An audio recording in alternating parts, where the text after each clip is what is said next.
Hey everyone, how's it going? I hope you're doing great and following the 3H's of the channel. In this video, a young couple is chased by something in the woods, a case of possible resurrection, a very strange thing to happen in West Virginia. A guy's camping trip goes wrong in the remote southern United States, and one's from Canada. If that sounds like something you're interested in, definitely pull up a stump with me and let's jump into it. Thank you for watching. In one of the villages in the area where my great-grandmother grew up, there was apparently a case of resurrection. A young boy had died, and his mother was mourning quite badly. When the family and friends were keeping a vigil over his body, he suddenly sat up. He said that he had seen heaven, but he was forbidden from saying what it was like. His body was lighter than air, and so he had to be tied down with a rope or he'd float under the ceiling. He could only eat sugar or else he'd get sick. One day, he told the secret to a nun who was unrelenting in her inquiry, and all of the abnormalities were suddenly gone, and he died shortly after. No documentation exists of any of these events as far as I'm aware, but the person that told me this story is not really known to make stuff up, and she was deadly serious when telling me this. Either way, I thought it was pretty creepy and cool in a way.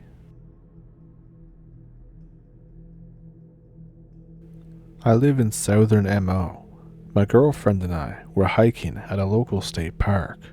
We started later than we should have, much later.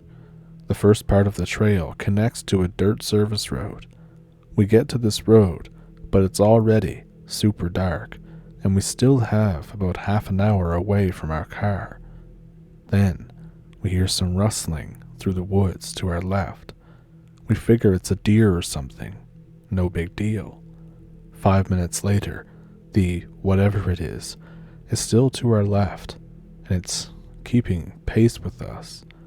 The sounds it made, it had to be a very decent size. We stop and walk to the edge of the road. It stops moving too. We look into the woods, but we literally can't see anything. We begin walking again. It also begins walking again, still keeping pace with us. As you can imagine, my girlfriend and I are very freaked out at this point. I just grab her hand and I run as fast as I can the last 10 minutes to the car, but it kept pace with us and ran right next to us the whole time. The parking area was surrounded by a field. Whatever was following us stopped dead at the edge of the woods. Thank God. I've never been hiking at night there since. This is probably the creepiest thing that's ever happened to me. I've had some mundane stuff happen, but yeah, this is the creepiest. Never found out what it was or anything.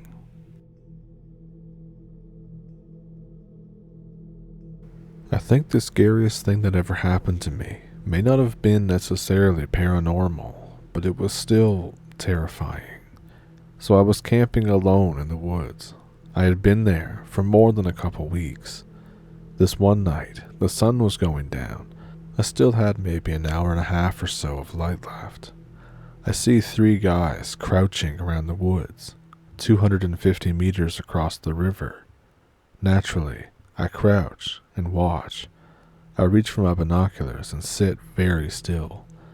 They seem to be hunting deer, but they have no visible firearms, but one does have a buck knife. I'm pretty spooked already at this point.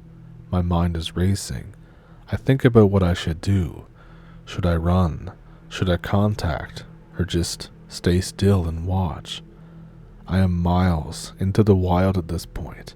Plus, my belongings are set up at this concealed camo camp, and I can't just leave it there to head blindly into the woods this late. My gut is telling me that they're not friendly. I don't know why, but I just feel like if I speak with them, it will not go well at all. I decide to stay on my spot and just watch. They have come to the river now, slightly closer, but there's no way that they could see my camp, as it was uphill in a strange spot, hidden between brush and trees. The land is shaped in such a way that you would have to be right on me to see me. It's getting dark now. They still are not using a light. They're moving slowly, looking around a lot. They split into three, and I lose sight of one, but he walked away from me, while the other two crossed the river and split up. One is going in the opposite direction. One is heading toward me. One is heading down the river. I slowly move behind some brush and back off another 100 meters or so. I lie down, and I continue watching. My stomach drops when I hear one of them call out, "I found you. These are our woods." The one that was heading closer has found my camp. This is when I confirm that they are looking for me. I don't know why or how. I've done nothing to warrant this. I didn't even know this land was owned by anyone. It's so remote. There's no dead animals. I have no trash, no wildfires, etc. I can hear my things being thrown around now, and a pretty loud conversation as they all have regrouped in my camp. I can't quite understand them, but they seem to be angry. Occasional screaming and such into the woods around them. One of them says things like, "We know you're here, boy. You're done." Another one that sticks in my mind is, "I'm going to have fun skinning you alive." I lie still, in terror. About 30 minutes pass, but it could have been more or less. It's hard to tell at this point. It's getting really dark, and now I see them heading back down the hill, and I hear them shouting in the distance. I lay still in the woods for another 20 to 30 minutes, and thank God I did. Not sure how much longer I would have stayed there, but I wasn't eager to move since I knew that they knew where my camp was, but I didn't know where they were. And then a flashlight turns on at my camp. I hear, "If you're out here, you should call yourself lucky from now on. Don't ever come back here." I'm thinking that's a deal. I lay and watch the flashlight go into the distance. It's pitch black now, so I give it another 20 minutes or so in case it's some kind of double trap. There's nothing but silence. After a while, I hear gunshots a few miles away across the river where they headed earlier. At this point, I just slowly approached my camp, gathered my gear as best as I could in speed. Much of it was lost forever, either into the woods or possibly stolen, likely both. My tent is slashed to pieces, my sleeping bag sliced into bits, with the insulation thrown around camp. My tarp has been pulled out of the tree and slashed up, the cords cut. The gunshots happen again, but they are much closer this time. I grab what I can and I haul ass up a hill. I spend the entire night moving north through the woods until I finally find a service road to follow. I followed it in the tree line, just in case, and I was freaking out the entire night. I never went back to those woods. This took place in the remote southern US. I still don't know what they wanted, or how they found me, or even knew where I was. My guess is that they have trail cams or something all in those woods, or that they found my camp earlier and came back looking for it as a group to maybe teach me a lesson, or worse.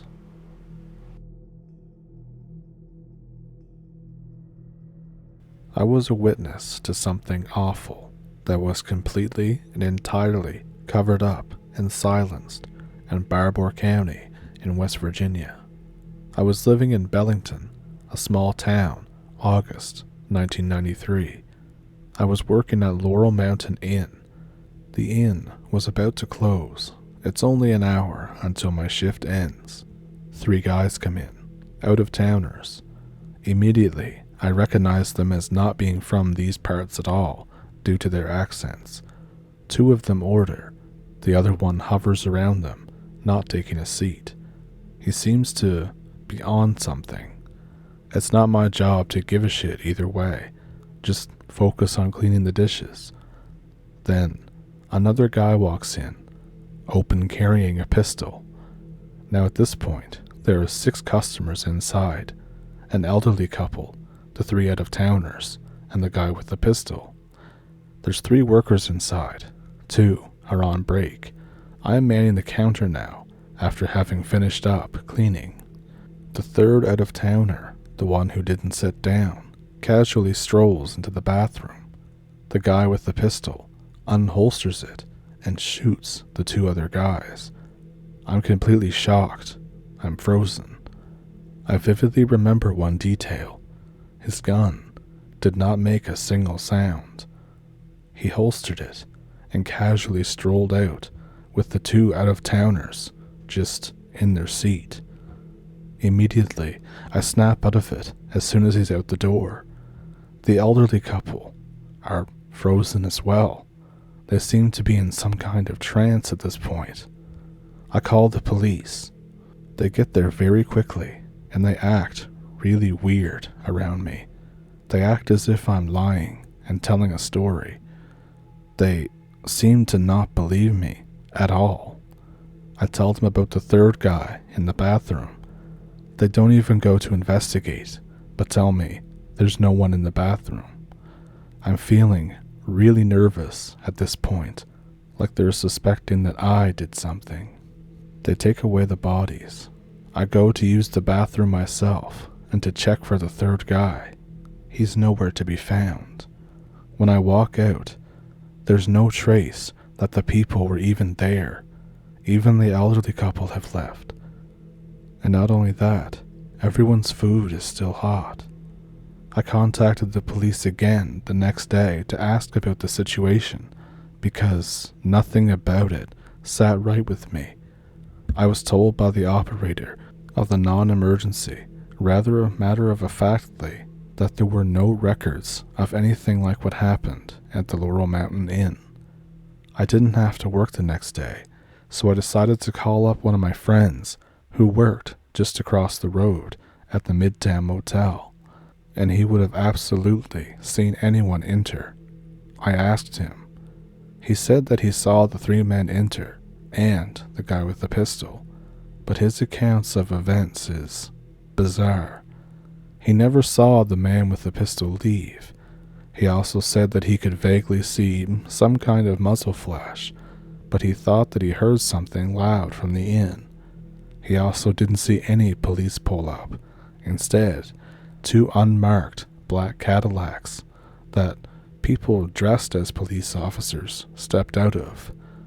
Every single time I've tried to contact a newspaper with this story, or police, I was turned down and called a liar. It wasn't like they were merely skeptical. They addressed me flat out as if I was on something and making up the whole thing. They would never give any evidence that I was a liar if I tried to press any of them on it, and in general, everything about this is super sus to me. I could just be schizo, I don't know, but I still know what I saw, and I don't know how to explain it.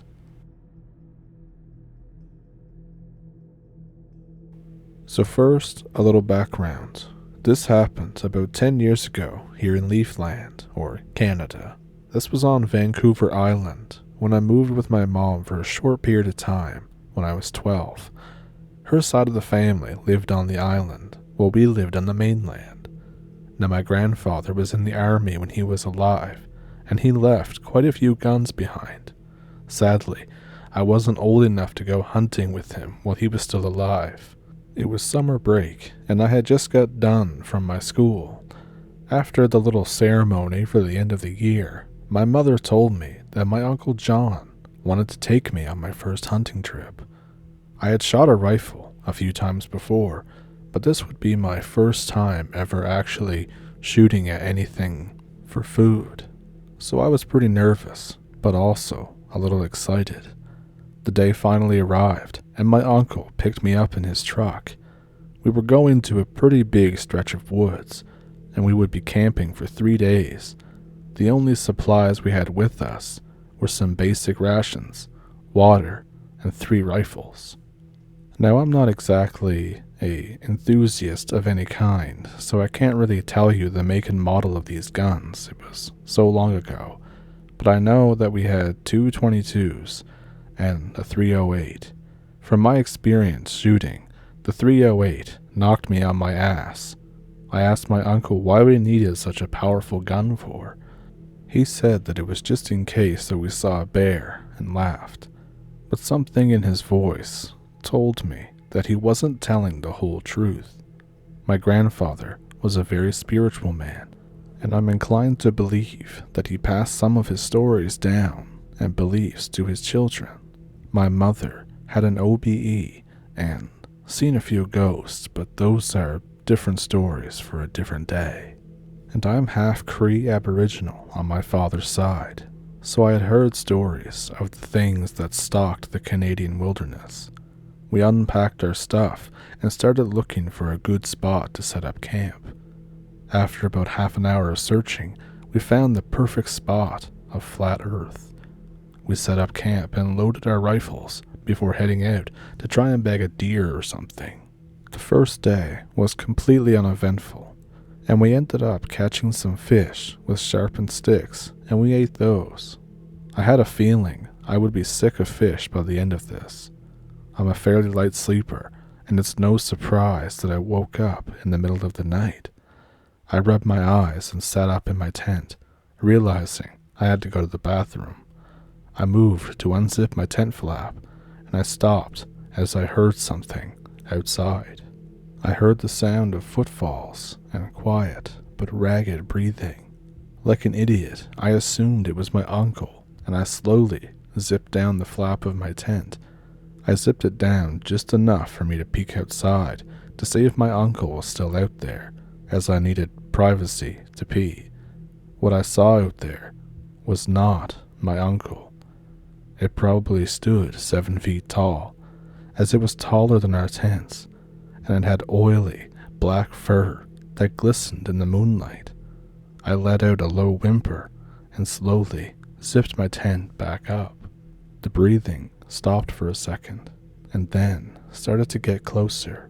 When it was mere inches away from my tent, the breathing stopped.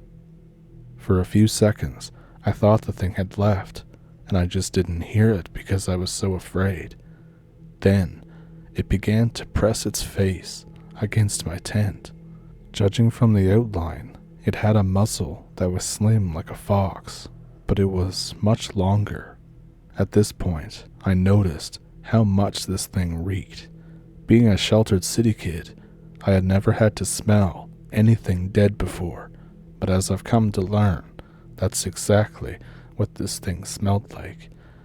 It smelled like the corpse of a skunk that was left to bake in the summer sun for a week. I curled up in my sleeping bag and covered my head, hoping it would leave. After what felt like an eternity, the thing skulked back into the woods. At this point, I obviously no longer needed to pee.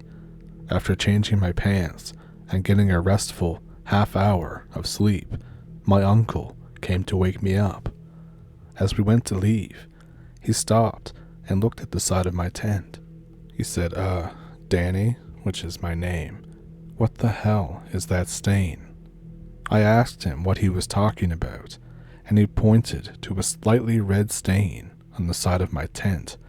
It looked almost like saliva. My uncle went up to the stain and tried to get a whiff of it. He stood up and crinkled his nose before going and retrieving the 308. I didn't bother asking why. I wasn't having fun anymore.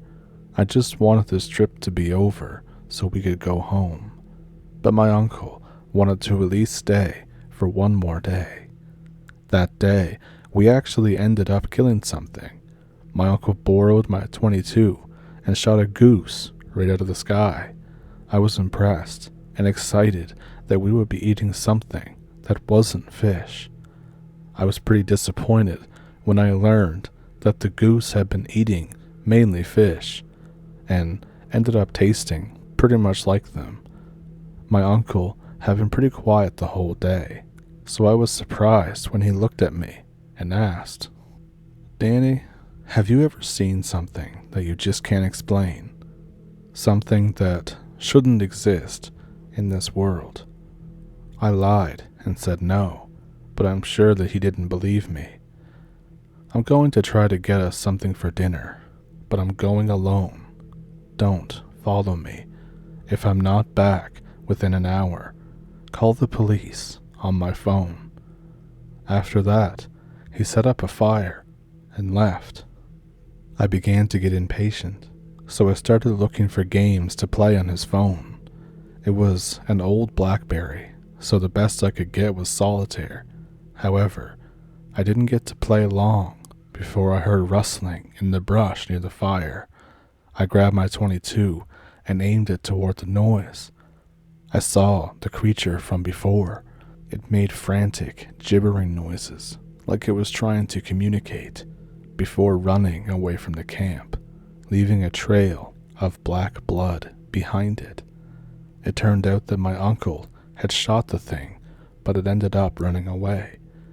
About half an hour later, my uncle came back to camp, covered in cuts and bruises. He said, "Come on, let's pack our stuff up. We're leaving." I asked why, and he told me that it wasn't safe there anymore. We drove back to my place in relative silence until he dropped me off and drove back the way he came. My uncle never came out of those woods. I miss him, even now.